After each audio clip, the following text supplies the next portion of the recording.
মধ্যপ্রাচ্যে উত্তেজনা আরও বেড়েছে। গাজার যুদ্ধ ছড়িয়ে পড়েছে ইয়েমেন পর্যন্ত। এর মধ্যে ইসরায়েল বুধবার ইয়েমেনের রাজধানী সানা ও আল জাউফ প্রদেশে ভয়াবহ বিমান হামলা চালিয়েছে, যেখানে প্রাণহানি ও আহতের খবর পাওয়া গেছে।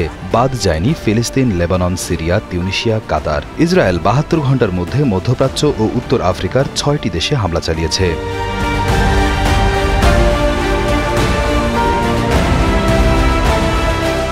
ইসরায়েল গত ১০ সেপ্টেম্বর বুধবার ইয়েমেনের রাজধানী সানা ও উত্তরাঞ্চলের আল জাউফ প্রদেশে বিমান হামলা চালায়। হুথি নিয়ন্ত্রিত গণমাধ্যম জানিয়েছে এ হামলায় কয়েকজন নিহত এবং আহত হয়েছেন। আল মাসরিয়া টিভির ফুটেজে দেখা যায় দমকল কর্মী ও সিভিল ডিফেন্স সদস্যরা আগুন নেভাতে এবং ধ্বংসস্তূপ সরাতে ব্যস্ত। স্যাটেলাইট ছবি ও ভবনের অবস্থান মিলিয়ে হামলার স্থান ও সময় নিশ্চিত হওয়া গেছে। ইসরায়েলি সেনাবাহিনী দাবি করেছে তারা হুতিদের সামরিক ক্যাম্প, সামরিক প্রচার বিভাগের কার্যালয় এবং জ্বালানি মজুদ স্থাপনাগুলো লক্ষ্য করে হামলা চালিয়েছে।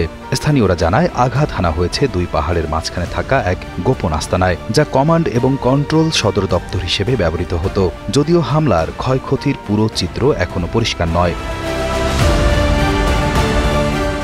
এর আগে ৩০ অগস্টের এক হামলায় হুথি নিয়ন্ত্রিত সরকারের প্রধানমন্ত্রী এবং কয়েকজন মন্ত্রী নিহত হন, যা ছিল শীর্ষ পর্যায়ের কর্মকর্তাদের ওপর প্রথম আঘাত।